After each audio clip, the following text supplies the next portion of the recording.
All right. Well, happy Thursday, everyone. So glad to be here with you and with Deb. Welcome to Get Paid, the profitable advantage of inclusive diversity. Hi, everyone. So today's subject is really interesting. We talk about our networks and we talk about, people ask, well, how did we get here? That the executive ranks are very homogenous and generally they reflect whoever's in the lead position. And usually that is a white male.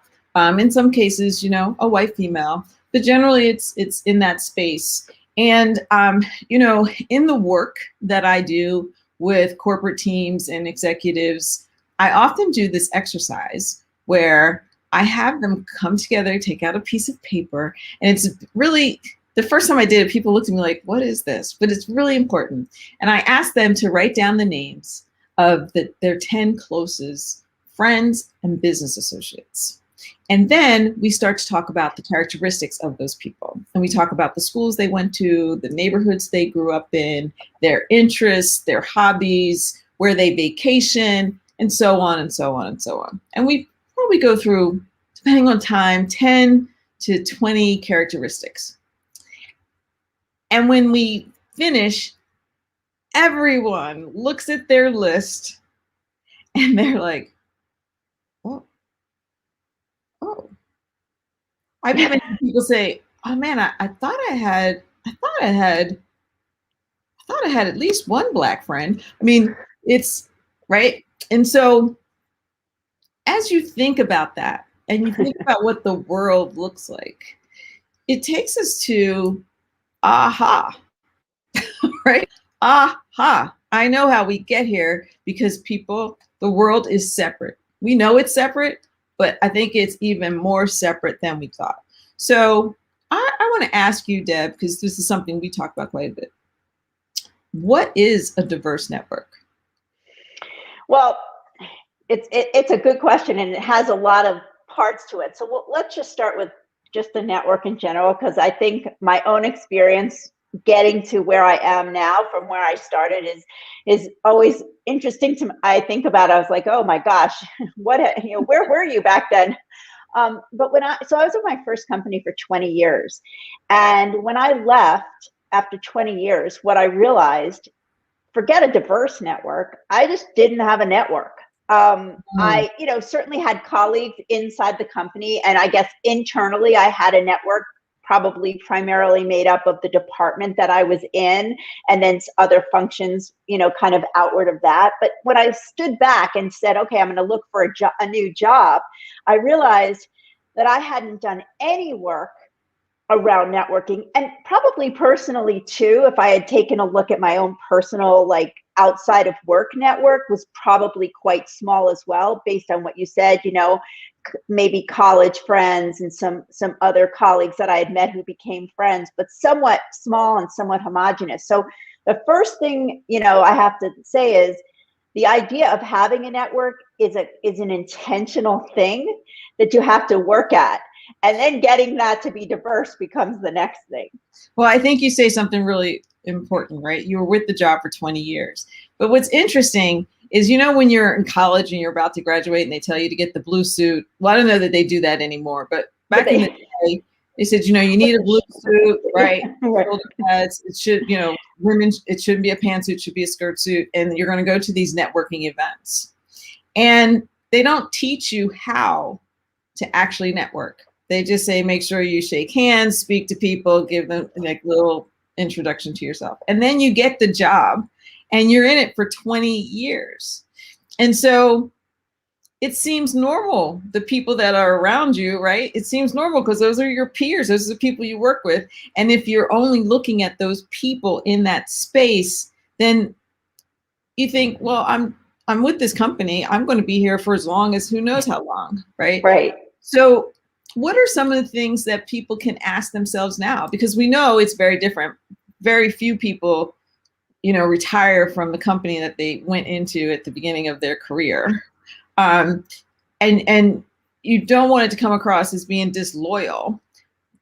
But why is it important to continue to network outside of your of your company to build an authentic network? And what does an authentic network look like? Because if you're just talking to people and giving them your card, how many people do you really stay in touch with? Mm-hmm.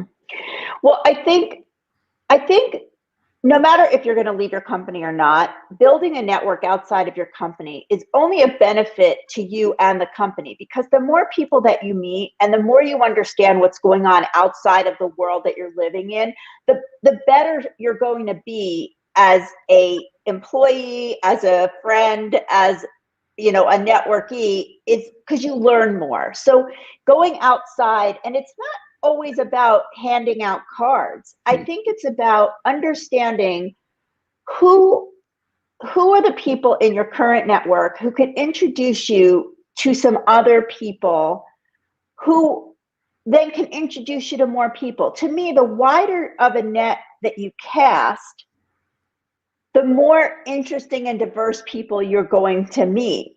So I think that it's important to start that process by going outside of your comfort zone, outside of your organization. But to do a diverse network, and by diverse, it could be anything. It could be industry, it could be race, it could be age, it could be background in terms of, like you said, education. The diversity of the network makes your network more resilient, meaning that you're meeting new people, you are learning more about yourself, you're able to support other people. Like, I go into networking as, what can I do for you? Not so much, what can you do for me? And that's where I think it can become a genuine connection that can result in support throughout your life and career, and support for that person.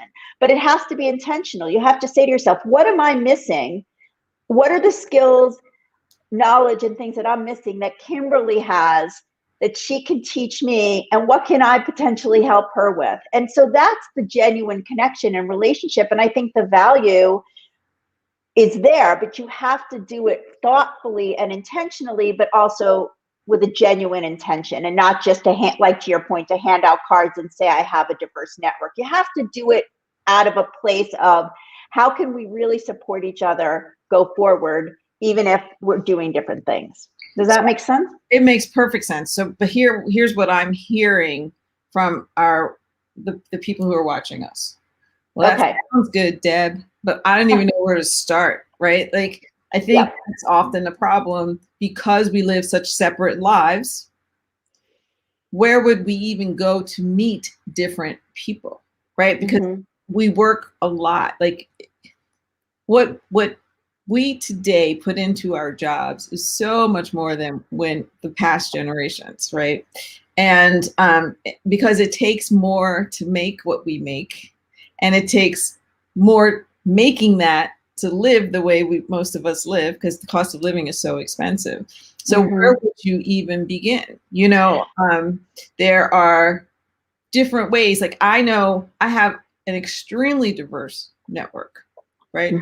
Every age, ethnicity, gender, education, but it kind of came because, as a person of color, you live in a world that is separate, but you have to be in those spaces, so you meet new people. But you look at sororities, for people of color, sororities and fraternities, that's a lifelong commitment. So you've got that network.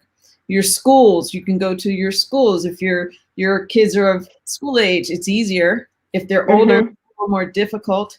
What are some of the other ways that you would share that people could network diversely? I guess that's well, I think that's a good, I agree with you. It's a good point. That's why it's really something that takes work, and it has to be genuine work. So you have to look, first you can look inside your organization and say, okay, who am I?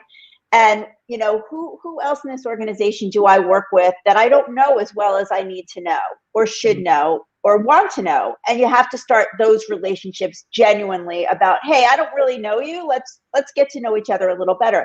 That could be it really in any way. It could be a peer. It could be somebody that supports your team. It could be somebody, even at a level higher, but somebody that you want to get to know. So certainly internally, depending on your company, you can do that. Now, my last company was really small, but we had such a diverse group of people. So I made it a point to try to get to know a little bit about every single person in that company. Didn't mean we were all besties, but we all understood a little bit about each other, and that expanded my network, even though it was a small group of people.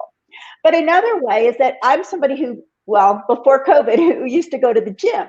And I became just friendly with one of my yoga instructors, and we just kind of became friendly. And now I introduced her to an organization where she's now taken on a role. Then she's introduced her sister in, so I become friendly with her sister. That in and of itself, and these two women happen to be Black women, and so that expands my network more. Then you and I, we met a long time ago. We happened to realize that we had a lot in common, even though we come from different backgrounds, and we became friendly. You've expanded my network by the people that you know, and I've had an opportunity to introduce some people to you. So it has to be sort of intentional and organic at the same time, and it takes time. Yeah, it does take time. And I think that oftentimes people want to rush into, oh, I have that, whatever, fill in the blank friend. And usually if it's one person and you fill in the blank, they're not your friend. It's someone you might know their name, but have you had dinner with them? Have you been to their home? What do you know about them? And everyone in your network's not going to be that. It's there, you've got your inner circle. If you think about your network like this, you have your inner circle, and then there are circles around, right? And everyone interacts in a different way. So as we talk about this, and we're coming up on 15 minutes, what are 2 or 3 takeaways that you want to share as your bottom line of how can you expand your network? And before you give, I just really want to reiterate how important it is to expand, right? We have to connect with people to understand them, because we have really moved left of being an empathetic society, if we ever were. But I feel like at some point we were, or maybe that was just a wish. But I think that it's a necessity for the future to be empathetic. And the only way you can be empathetic is to know other people and walk a mile in their shoes and understand where they come from. And so I just wanted to put that out there.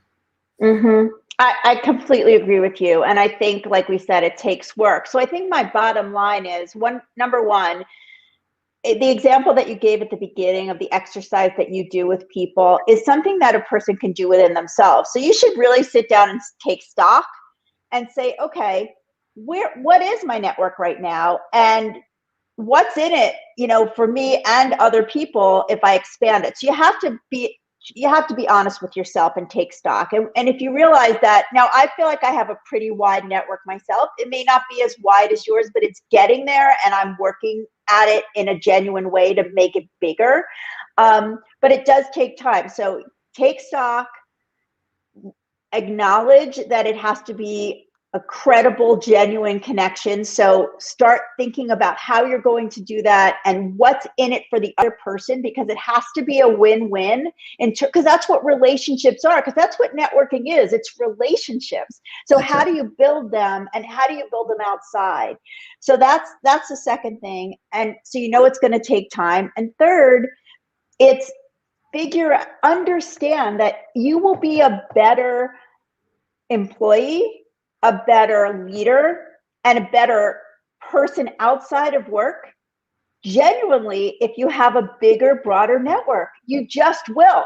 So, we talk about the bottom line to companies about, making their companies diverse, and that it is going to impact the bottom line. It's the same for your personal life and yourself. Making your network diverse is going to be a win-win-win. I think that's awesome. And so we have some really thoughtful comments, and I encourage everyone to please engage with each other. We have Ralph Smithers Jr., who gave us a great comment about how he has expanded his network by just a couple times a year. He will accept an invitation to an event that he might otherwise have just not thought to go to. And right now with COVID, with all of the virtual events, I mean, there's so many great ones that you can't even go to all of them, right? Yeah. But that's a great opportunity to make the best of this situation that we're in. Also, Amit Ben Sassoon, I guess Sasson, he also talked about networking on a higher level, like a global level. So I think this is a really important subject, and I hope you all continue to engage with each other through commenting. I just want to say this was a great discussion, and of course, we keep our discussions to sizable chunks. So we're on 15 minutes, and I'm looking forward to next week's discussion where we are going to do a kind of deep dive into corporate boards. Are they walking the walk? We keep reading these articles and hearing these sound bites about, between NASDAQ and Goldman Sachs and their requirement of the companies that they work with to have diverse boards. But what does that really mean? We get to that point where they say, well, we need to have at least 2 women and a person of color. And often that still leaves certain groups who would otherwise be a part of that left outside looking in. So are they walking the walk? Are they changing the rules of the game in the middle of the 3rd inning? Let's just talk about that. So join us next week. We're going to talk about, are corporate boards walking the walk? Now we're going to jump over to Clubhouse for just a few minutes. If you're on Clubhouse, join us. We'll see you in 2 minutes. Have a wonderful weekend. Thank you for joining us. And bye, everyone. We'll see you next week. See you next week. Get paid.